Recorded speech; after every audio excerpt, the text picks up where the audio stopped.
As-tu déjà été étonné par les larmes qui surviennent juste après l'orgasme ? As-tu su correctement réagir après avoir vu pleurer ton ou ta partenaire ?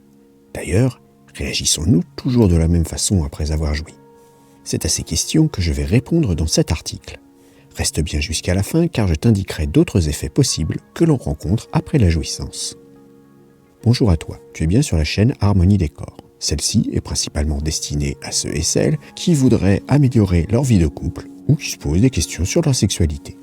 Je m'appelle Christophe, je suis thérapeute de couple et sexothérapeute et j'aide à travers le site harmoniedécor.fr, harmoniedécor.fr, grâce à des articles, mes accompagnements et mes formations, à améliorer votre vie de couple ou votre sexualité. Avant de comprendre d'où proviennent les larmes, il me semble important de revoir quelques bases sur l'orgasme en lui-même pour mieux appréhender le phénomène. L'orgasme est donc le point culminant lors de l'excitation sexuelle, mais il peut être aussi déclenché par des stimulations sur les zones érogènes lorsque la sensibilité de celle-ci est suffisante.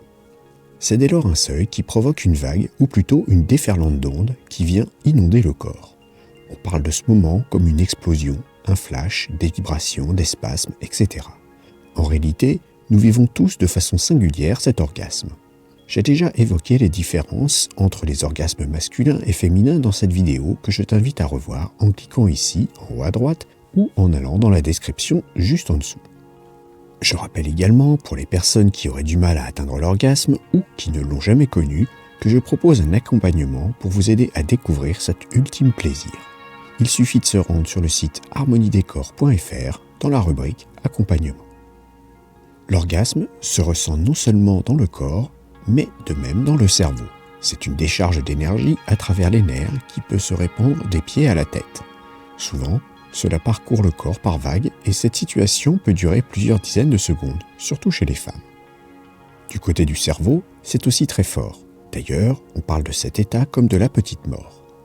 Lors de celui-ci, il va y avoir des libérations d'un cocktail d'hormones. Ainsi, se déversent dans le sang dopamine, sérotonine, endorphine, ocytocine et en moindre quantité de la vasopressine. Cet ensemble va de concert rendre le moment plaisant, décontractant, en apaisant les douleurs et en resserrant les liens avec ses partenaires pour de longues minutes après l'orgasme. C'est donc le calme après la tempête orgasmique. C'est alors que chez certaines personnes, des larmes peuvent survenir. Cela arrive plus fréquemment chez les femmes. Pourquoi ? L'explication est simple.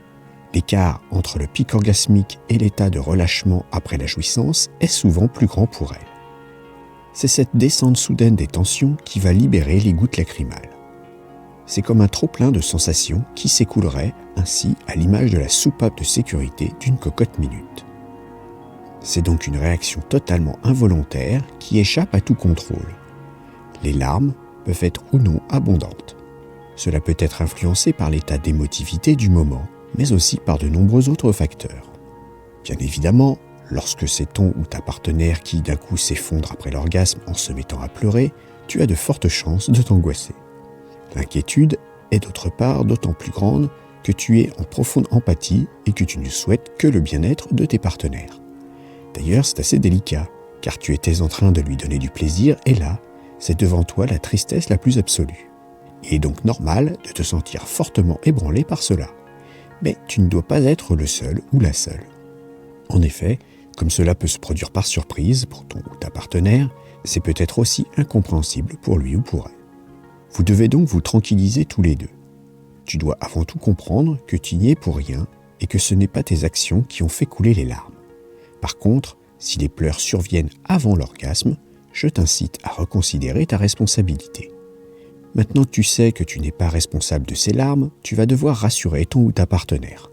En effet, de son côté, c'est souvent l'incompréhension et même parfois la culpabilité qui s'invite. Tu ne dois donc pas montrer ta surprise, mais lui dire que cela peut arriver si c'est la première fois et que ce n'est rien. Tu ajouteras qu'il faut au contraire laisser tranquillement passer ce moment délicat. Prends alors ton ou ta partenaire dans les bras et montre-lui ainsi ton soutien. Tu verras que les larmes se tariront d'elles-mêmes, laissant ensuite place à un état plus apaisé. Avant de t'énumérer quelques comportements que tu peux connaître après l'orgasme, je t'invite à t'abonner à la chaîne pour ne pas manquer les prochaines publications en mettant la petite cloche.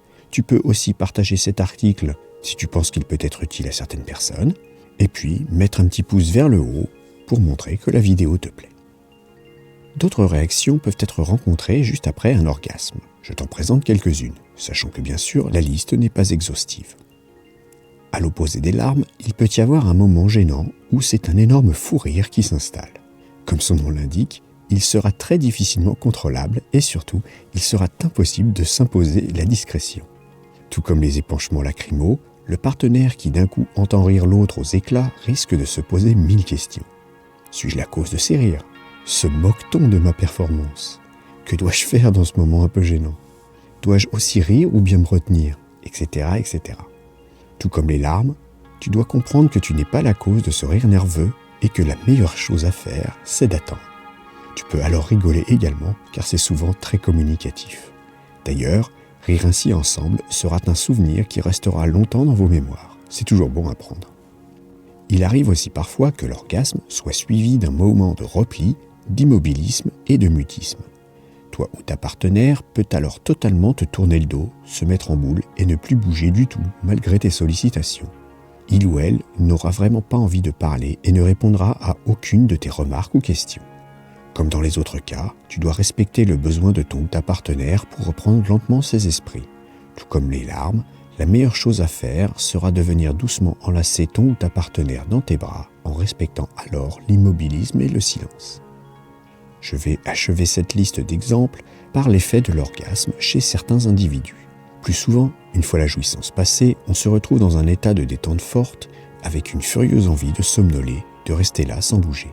Cependant, chez certaines personnes, l'extase provoque au contraire une sorte de regain d'énergie, ce qui les rend ensuite capables de beaucoup d'élan. Pour certaines, il faudra absolument qu'elles bougent ou fassent une activité, ou pour d'autres, ce sera un moment propice à la création. Bien sûr, là encore, la liste ne peut pas être exhaustive puisqu'elle dépend de chacun. Tu dois alors garder en tête que tu ne dois jamais brider dans ces élans un ou une partenaire qui aurait ce genre de comportement. Il ne faut pas associer les expériences d'après-orgasme avec les expériences de good trip et de bad trip que l'on peut ressentir en prenant des substances illicites. Il est préférable de le voir comme une forte réaction due à un état émotionnel particulier juste avant la jouissance. Quoi qu'il en soit, tu dois accepter ces moments comme ils sont et attendre tranquillement. Cela va passer sans incidence pour la suite. Je te propose de me dire dans les commentaires si tu as déjà subi ou vécu ce type d'effet après l'orgasme et dans quel cas, quels étaient-ils ? Merci d'avoir écouté cette vidéo. Pour aller un peu plus loin et rejoindre le cercle des fins connaisseurs pour une sexualité épanouie, je te conseille de t'abonner à la newsletter. Tu retrouveras l'article complet, il te donnera plus de conseils et des astuces. Abonne-toi à la chaîne, active le petit pouce bleu, éventuellement ajoute un commentaire et à bientôt.